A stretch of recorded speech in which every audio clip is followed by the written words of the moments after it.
Welcome into another episode of the StoryWorld podcast. Steve Schramm here with my boy Al. Alex, what's up, man? I'm excited after a long drought of no Steve Schramm and no Story World podcast. Bro, I know. What a crazy start to this year. Can you believe it's March 9th? It's going by quickly. It's funny because like last year when we started our call it season 1 for Story World, I don't think we had anything going on like for the first half of last year because we were just Yeah. knocking out episodes left and right. We were having a lot of movie nights, and this year it's just sicknesses and then traveling, and I mean it's just One been thing after the chaotic, next. one thing after another. So hopefully Yeah. we can get that straightened out. But no, it's been good year so far. Yeah. No, I've enjoyed it. So, yeah, I think what we're gonna do is give a little bit of updates. This one's gonna be a little bit more lighthearted, but just talk about sort of what's going on. Not necessarily just professionally or whatever, but more like laid back, like what's up. And I've got some cool, shows and stuff like that I'm getting into that I want to talk about. And I know Alex has a few things. So, hey man, why don't you kick it off? We'll just toss it around for a little bit and see what happens. If it's so laid back, I should have got my shades and just put on my sunglasses, kicked back, and I don't have mine in here. I have my work glasses. So they got a little bit of color to them. yeah, a little bit, right? We should just kind of following this train of thought, we should just do a podcast on the beach sometime. I think that would just be very natural looking. Yeah, Steve Schramm, Yeah. the gear, just kicking it back on the beach and just. I mean, bro, it's 2023. Like give me next week, and I'll have a beach background behind us. I mean, we can be at the beach even when we're not at the beach. I'll get a heat lamp, and it'll be great. It'll be awesome. I might even get a spray tan beforehand. But anywho, 100%. That's neither here nor there. The only thing that will be more difficult than that is for somebody to actually still be listening to this podcast at this point in time. If you're still listening as after the way we've opened this one up, then you are a saint. I've had family members that have dropped off like like flies hitting one of those electric machines. I mean, they're just dropping. Not just from the podcast. I haven't heard from them in a while. I think that it's turned them away from my life. So, yeah. Anywho, yeah. So I guess just kind of a quick update on my end with stuff. Just off the back, the main thing is my writing. So writing is going good. I have finally finished fully outlining the whole first book and how I want it to end, how I want the characters to end. And I kind of had an idea anyway. Like I wasn't just going in blindly because I can't write like that. But I didn't really tie together all the knots. And so they're all tied. And now that I know where the story's going, my writing now, when I sit down, I'm just like pounding out the words. So that's been really good. And it feels really good to be able to get that kind of work done. There's still a couple loose ends I do need to work through during my second draft. And that mostly comes down to like the magic system and just kind of making sure that I don't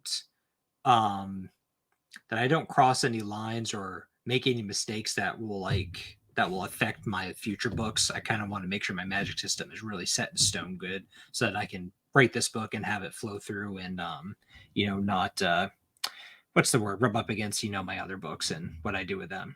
Speaking of other books, so now that I want to be able to, when I finish the first draft of my first book, take a couple months off, just kind of let it sit to the side before I come back to it to rewrite it and do the second draft.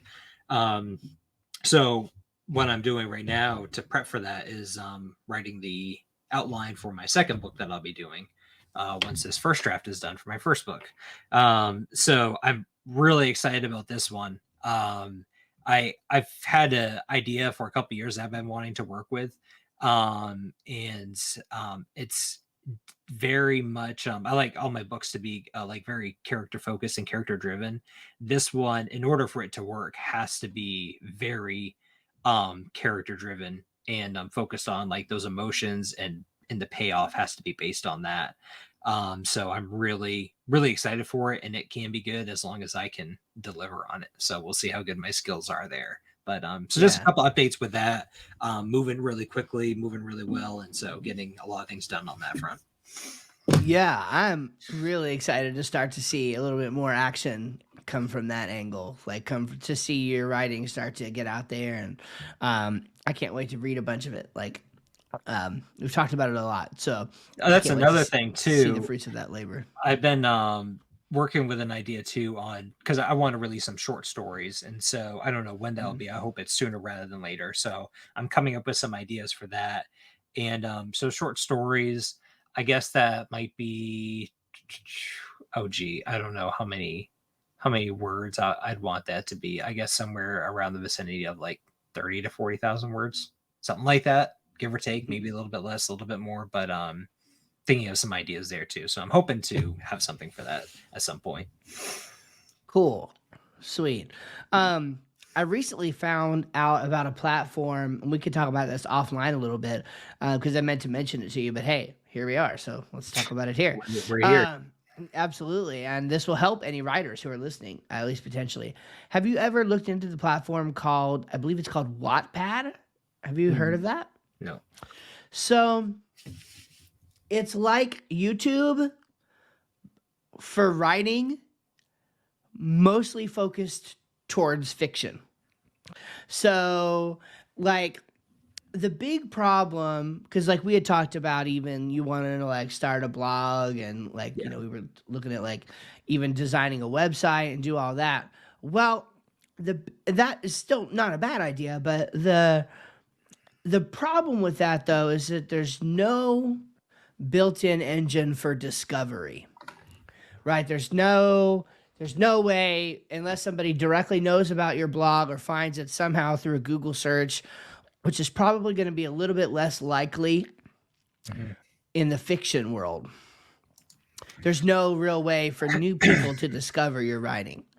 Well, Wattpad is sort of like Medium is sort of like the nonfiction version of this, of something similar, where there's opportunities for you to get discovered and even get paid for people to access your writing.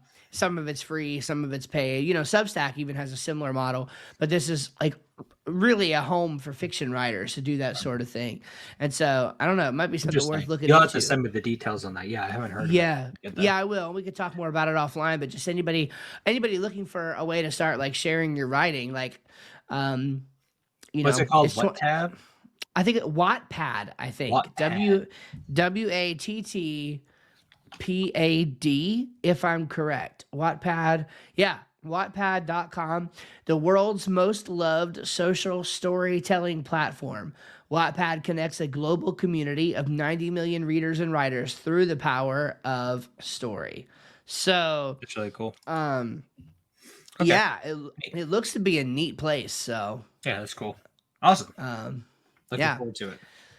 So I guess speaking of books, we'll use that to sort of segue um, into a new project of mine. So I've started doing a little bit of research on this idea of productivity in the Christian world. Mm. And what I have found in my sort of personal study of this is that, there's lots of Christian books about business, lots of Christian books about leadership, lots of Christian books about finance, lots of Christian books about self like development and self leadership and coaching and all of that. A lot of that stuff exists. Now, much of that stuff that exists is like, to use an example that one of my acquaintances likes to have, she has a stamp that she puts in her books that says heretical garbage for research only, right? And she stamps it so that nobody gets the idea Yeah. if they see a book that it's the actual, anyway, she's clear about that. So a lot of those type of books have heretical garbage in them that I try to avoid. But there is a dearth, if you will, of productivity books written from a biblical perspective. And it was kind of a shocking thing to me because as I look at the Bible, there's a lot, like quite a bit that the Bible has to say about productivity. I mean, enough that I'm sure I will not have plumbed the steps, and I've already outlined a 16 chapter, 4-part book about what the Bible says about productivity and how to practically apply that to your life. So I am working on writing that. I have actually got the introduction written. And for me, here's what's really cool, and I'm going to share my screen for anybody that's got the benefit of watching it on our YouTube channel, and if not, I'll just talk it through. But what really, so I'm a very visual person when it comes to stuff like this, so I have to see things in somewhat of a final form, and then I get really excited about them. Mm. So when I'm just typing in, I use an app called Ulysses, which is a writing app. If you ever heard of like Scrivener, anyway, there's lots of different ones, but this is a writing app primarily for online publishing. And so it's where I do all of my writing. And you can preview it in lots of different modes. Well, one of the modes that you can preview it in basically looks just like it would look like if your book was like on a Kindle, like an That's ebook cool. on a Kindle. So there I'm adding it right there. Oh, that's cool. And so, yeah. So you're looking at like this, right? And when I read that, it's like, so I primarily read on Kindle. So this looks like what I'm used to seeing when I'm reading like a legit book. That's And neat. and so yeah, it's awesome because it's like as soon as I see something in this format, I get really excited. I'm like, okay, this is real, like this is cool. We're really doing something here. So anyway, so I've started working on Devotional Productivity is the working title of the book. That's probably going to be the ultimate title, and I'm not sure what the subtitle is going to be yet. Yeah, but it's all about this idea of productivity from a biblical worldview and how to apply it to your life. And kind of the point that I make, even in the introduction, is look, it's not like I was looking for a way to be more productive, went to the Bible, found the way, applied it in my life, and now here I am 3 or 4 years later sharing this. Like, I wish it was that, but it's more like I've spent a long time doing it the wrong way, and maybe even doing some good things. But I'm really interested in seeing what the Bible has to say as a Bible teacher about this topic. And so what it's more like for me is I just happened to notice that the Bible has a lot to say about productivity. And when I looked at it, it had a lot more to say than I even thought. And so I'm excited to kind of work through the study for myself, sort of as I'm writing the book. So it's less about writing it from my experience and more like writing it if I was teaching a sermon series on a church or something like that. And then I'm going to be practically applying it along the way as I help others with the practical application as well. So That's cool. yeah, I'm pretty excited about it. And we'll see what happens. Look, I've got so much going on. Otherwise, this was like, as I've it's sat around like the outline I've had done for weeks, and the other night I just got the hankering, right, and I sat Right. down and I banged out most of those 3,500 words in one sitting, just when I was feeling Right. it. You know what I'm saying? And so I'm not yet. I've not yet figured out how to work the writing of this book into my like normal pattern of life yet, and I don't. It might be some time before I can do that, but at least for now, I'm just gonna kind of do it when when the inspiration strikes and see what happens. But yeah, I'm hoping. I mean, I'd like to be done with it before the end of this year. That would be really cool. So we'll see what happens. But I'm That's pretty cool. pumped about that. Fun fact, I own a couple of Steve's books in physical form, and he refuses to sign them because I'm not paying him enough to sign them. He's he's not a cheap autographer, so it's a little bit Yeah. difficult. Well, the only person who is more stuck up and self-centered than me is Nick Cage. So what can I say? Speaking of Nick Cage, was it you that I said that thing about him being Nick Cage in the Marvel universe? Yeah. That was so good for anyone who didn't see it. I guess, has there been a thing about people wanting him to be in the MCU? I guess maybe that's a I don't thing. know. I haven't seen that. But in his board acceptance speech, he said, I don't need to be in the MCU because I'm Nick Cage. Which is just like the I, best Nick Cage thing to say. yeah. When you sent me that, I thought I can't disagree. I think that's right. He's his own I MCU. think that's right. He's his own MCU. That's right. Yeah, yeah, absolutely. Cool. Well, I'm excited about that, Steve. If you need a Yeah, pastor, I'll read through it and pick out any errors I see. absolutely. I would love that because errors are not good. It'll be interesting because as someone who I enjoy reading nonfiction. No, I don't read it as much as fiction just because it doesn't just apply to me as much as reading fiction does. But I enjoy reading nonfiction, but I could not it does not interest me at all to write nonfiction. I know you have a little bit of interest to write fiction, but so whenever you read and critique my stuff, it'll be interesting to see what you critique and like what stands Yeah. out to you as a mostly nonfiction reader, and then vice versa. So I'm really excited about that. Um, Yeah, it'll be yeah, interesting. I'm excited about that too, and I'm definitely, I think, gonna take this one a little more seriously. So I've written the first book I wrote. I had multiple what you'd call beta readers. I had endorsements on it. I had um, a couple people. I had two different people proofreading simultaneously Yep. to make some. And then so I've written three books since that one, and I didn't really have any of that done. I've basically just wrote them and put them out there. And what I'm trying to do, and sorry, I know I'm taking up a lot of time here, but I just kind of want to go down this rabbit hole for a minute. Is it's important. I fully believe when you write something, you should promote it. Yeah. I'm not historically very good at promoting my books though, and I think it's because I don't. I mean, I don't know exactly why it is, but for me, I'm treating this like I'm building a bottle of work, a bottle, a body of work, getting a little better every time. Like even like I could tell even from the last book that I wrote, which I wrote from between 2019 to 2022. I put it out there last year. Um, like I could tell that right now my writing is better. It's the Mhm. best that's been so far, which is good. That And is a good I'm thing. That's a net positive that there. is a good thing. That that is a good thing.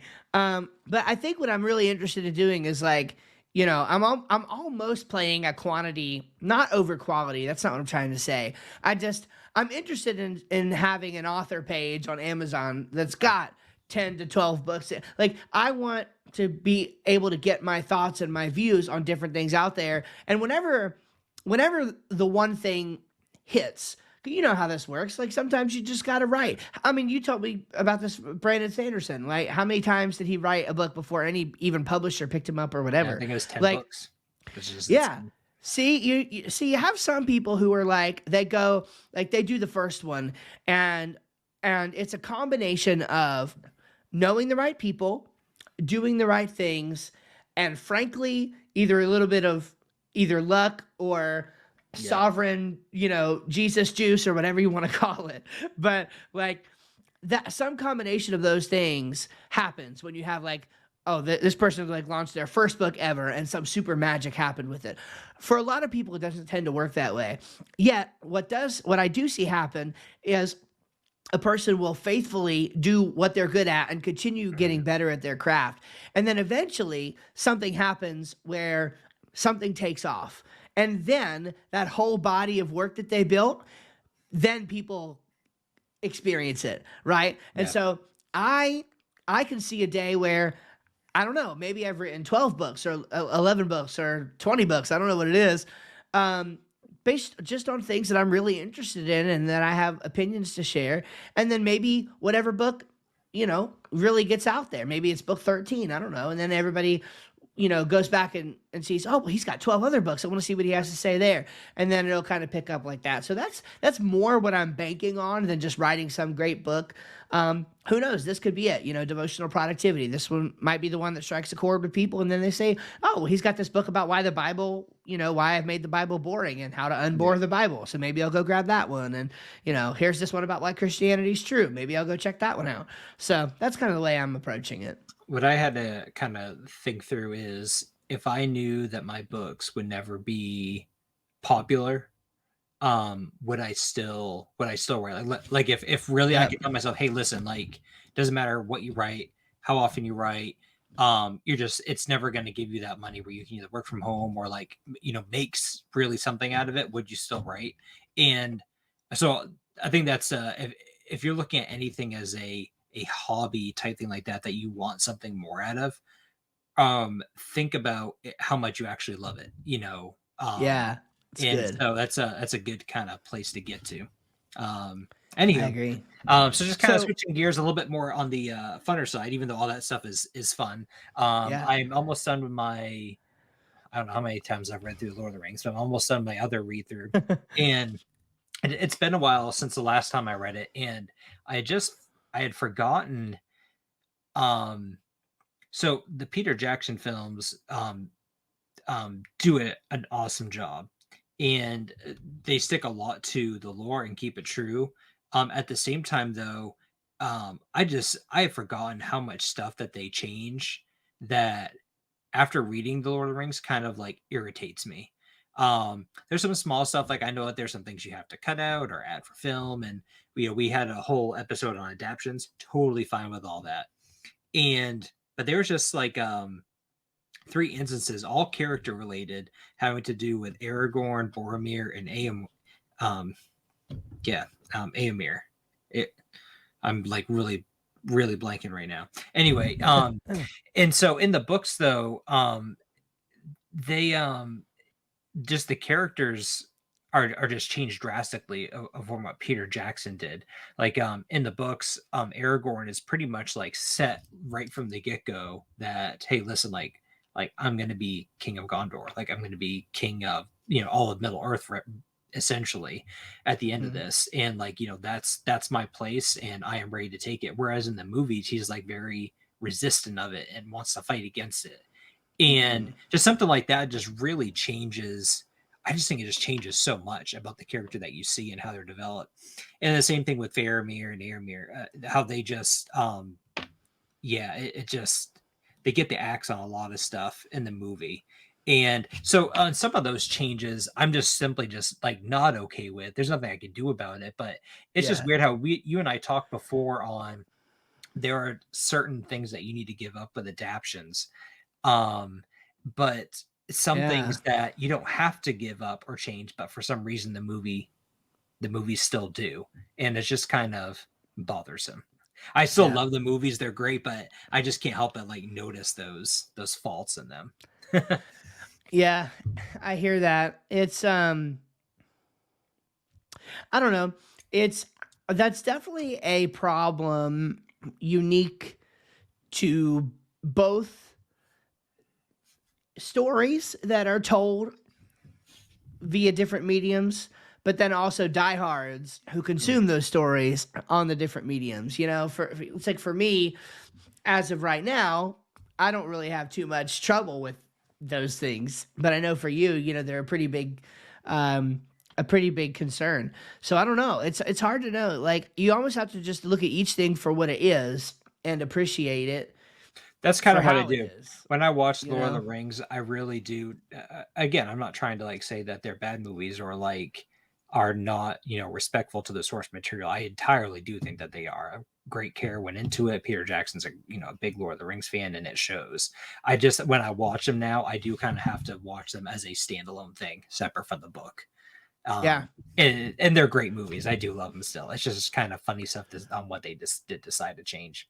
But Hearing the from the horse's mouth, the obvious love and passion that the showrunners for the Rings of Power had for Tolkien's work, and yet, a lot of the complaints that many people had with it, uh, you know, it is that is just something I think that has to be dealt with, right?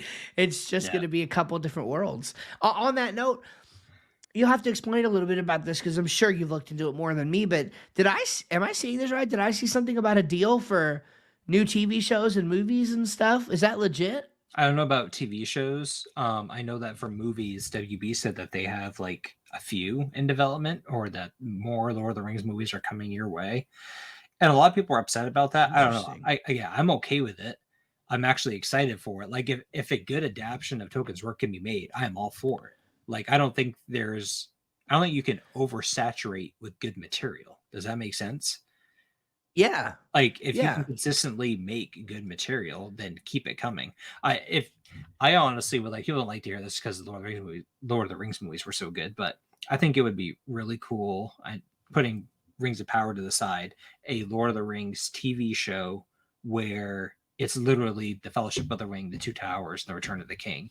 But because there's so much stuff that's skipped over, in the Oh book. Like, yeah. there's like tons of stuff that happens like in the Shire. Like it's called. There's a chapter in the end of the third book called "The Scouring of the Shire." Like in the movies, I'm not spoiling anything too huge for you here, Steve. But in the movies, Okay. they come back to the Shire and everyone's like, what's going on? Yeah. Like they don't even know anything's going on out there. But in reality, like the Shire went through like some battles and some war and saw some stuff. So I think that Wow. they could like really have a Lord of the Rings TV series and have enough characters and show enough of, outside of just the Fellowship of the Ring and Frodo and that to make a good, like, I don't know, maybe like 3 season show out of it or something. I would love to see Wow. something like that. But then there's so many other things that they could do.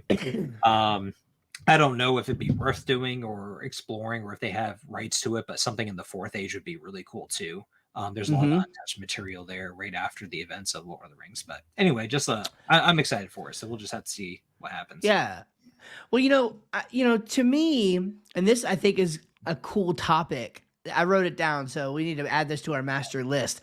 What I wrote down was this: can stories evolve, and if so, how? Um, because so what's an example of that? So, Tolkien, from what I understand, was inconsistent himself Mhm. on, say, the backstory of Galadriel, right? So even he, like, as time went on, seemed to have a different idea about the character in published writing than he did early on.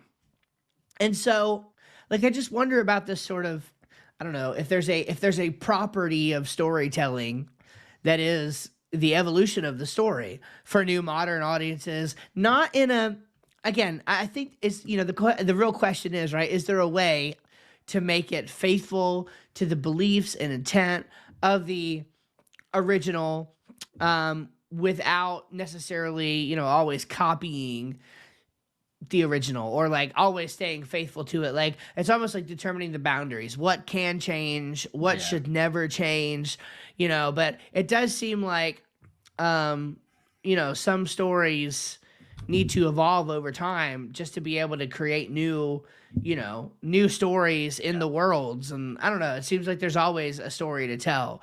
That's good. We will have to do. I have a ton of thoughts on that, so we'll save it for another episode. We'll shelve it, but Cool. a lot of thoughts, not just as it relates to Lord of the Rings, which there's a lot, but like the Prestige, the movie. Um, Yeah. the movie actually made a really important change from the book that makes it work a lot better. There's a Interesting. couple other examples I can think of too, where the movie just does a better job. Where the authors, there's one movie called The Mist where that happens, and Stephen King said, "Well, I wish I would have thought to put that ending in my book. Like that is so much better than what I wrote." Oh wow, cool. Yeah, Yeah, that's we'll have a cool. podcast about that. But then the last thing, and this is the last thing I have, Steve, is that so after I'm finished reading this, I'm going back to my favorite series that's in tandem with Lord of the Rings, even though Lord of the Rings is probably slightly higher, and that's the Chronicles of Thomas Covenant. So that's a I thought you were it's gonna say that. yeah, it's three different series, but it's 10 books and split into three different series, and I'm Wow. just so excited to get back into Do that. I need to put that on my list? Do I need to own that, or is it like a nostalgic thing? Is it good for you just because it's nostalgic, or is it objectively good and I need to read it? It is definitely not objectively good. But Okay. it is mostly though is due to two things. It is mostly due. The first thing is that the main character, you either like him or you hate him. He's, I guess you could say he's kind of an anti-hero, but I don't think that describes him too much exactly accurately. Hmm. He basically represents kind of the worst of like people. But what I really like about it is that Donaldson doesn't make him a hero. He puts him in a spot where the main character, Thomas Covenant, thinks that like it's not real. Like basically he's in a dream, and Hmm. he's kind of has like a little bit like a depraved mind, and so he's just like, well, I'm just gonna like act how I want and behave how I want. So he does a lot of like bad stuff, and so it's hard to pity him and it's hard to see him as a hero.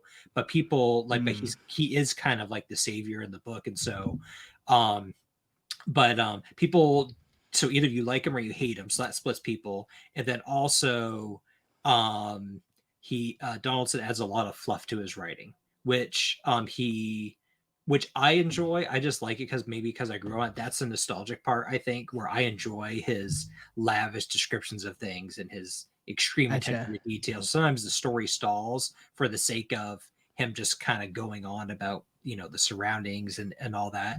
I like it. Other people don't, and I wouldn't recommend like people writing now to take on that form. But Yeah. that's just something I personally like. So anyway, that's kind of my 2 cents about that. Cool.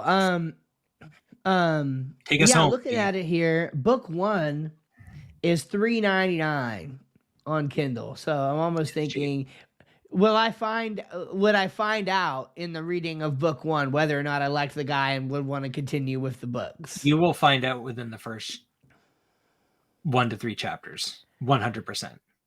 You don't even have to Gotcha. read the first book and be like, oh, okay, this is what I get. Within the first 1 to 3 chapters, you'll say, okay, not for me, or yes for me. Well, you get the 3 chapters free for on the sample on Kindle, Perfect. so I could just Perfect. read the sample for free and decide. It's So, again, it's like my favorite book and Lord of the Rings is my favorite book. They're two totally different things, and they're both my favorite. A cool, cool. interesting thing. Thomas Covenant in the books, the main character, he's a leper, and this book was written in like the 70s, so leprosy was a little bit more common back then, not necessarily in the United States, but Donaldson, I believe he lived overseas. His parents were missionaries, and his dad was a doctor, Yeah. and like worked on like people like who had leprosy. So Donaldson knew a lot about it, and so he made his character a leper. And so Wow, the that's book has a lot interesting. of themes about that. And when he goes to like the land where he thinks it's a dream, his leprosy gets healed, and it's just really kind of cool things. But Cool. anyway, Well, no, that's a good tie-in because that's kind of the direction I wanted to go.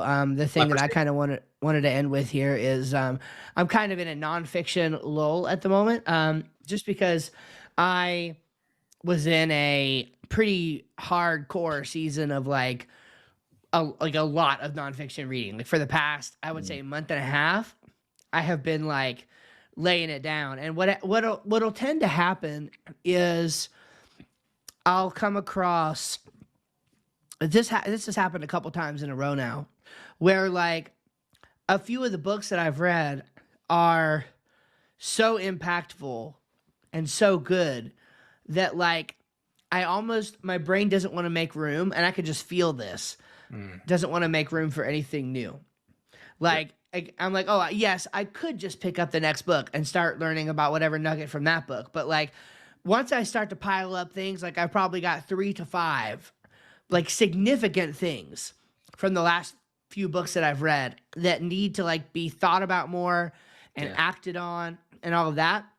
I'll tend to go through times where I stop the nonfiction consumption for a little bit, and so and usually that pairs up in tandem, which is also a good thing, of doing some things that are a little bit more mindless, because I do realize the importance of allowing your brain to spend some time doing nothing and just doing the subconscious work of creating connections that sometimes get surfaced to the conscious, but you can't really do that if you don't give it the space to do that. Mm, And a lot of times, the space to do that comes from engaging in stories, in fiction. yeah. So I am sort of heading into another season of fiction consumption. I've got Kindle Unlimited now, which I should have had for a very long time. Um, and I don't know why I resisted There's a because it's lot only of free stuff with that. It's not just a little bit. there There is a is. lot. There is. And there's a lot of good nonfiction even on there. Yep. And from what I'm seeing, So much. quite a bit of good fiction. Yep. Um, and so I've downloaded a couple books that I'm slated to read on there. And I also started not rewatching, but I picked up again with watching The Mandalorian Mm, on Disney Plus. Finished season 2, and now have started Boba Fett also on Disney Plus. And then after that, I'm going to move into season 3 of The Mandalorian, and then Andor. So I'm kind of on the Star Wars, Disney Plus sort of kick. And yeah, just really trying to get back into the fiction side of things a little bit. Nice. to clear my head. So I'm really excited about Well, that's that, fun. and that's all. It always makes for even better conversations, here too, because we like to talk about fiction stuff on this podcast. So I feel um, like pumped. this is a kind of a first stepping stone. I feel like if you and I could somehow think of like the perfect mingling of a project where you and I could somehow like write something together, it would be like Oh man, if we could somehow find that synergy, because your mind works so differently than mine, and same over here, or at least like how our focus, and if we could somehow like mold that together, that yeah. would be a So, dude, perfect example. So the genre exists, right? It's called um, typically a business parable, right? Where you're teaching a real principle. Like the point is you're teaching a principle, but you're teaching it through fiction work, through a fiction story. And there's this writing team. I'll call them Bob Berg and John David Mann. So Bob Berg is more of like the idea guy, and John David Mann is more of the story guy. And they've got a makes great sense. series of books called the Go Giver Hmm.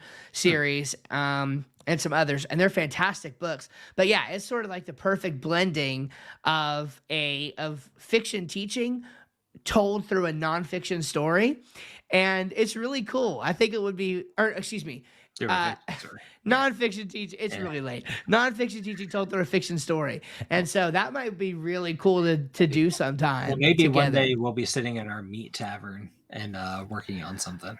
I promise you. That's there's no maybe about that. That exact thing, that scenario is happening. For those of you We who will don't sit know, in our meat tavern and write one day we don't know together. when it's going to be. We don't know if it's going to be in 5 years or 20 years, but one day Steve and I are going to open up a meat tavern, and it's going to serve a plethora of meats, and there might be some other stuff on the menu, but it's mostly going to be meats. Bro, listen, I think you just nailed it, right? I mean, I know we talked about some really nerdy stuff, but legit, if you were trying to make it like a little bit more like legit, like a nice place or whatever, the Meat Tavern is actually kind of a sweet name. I wonder if that's a Absolutely.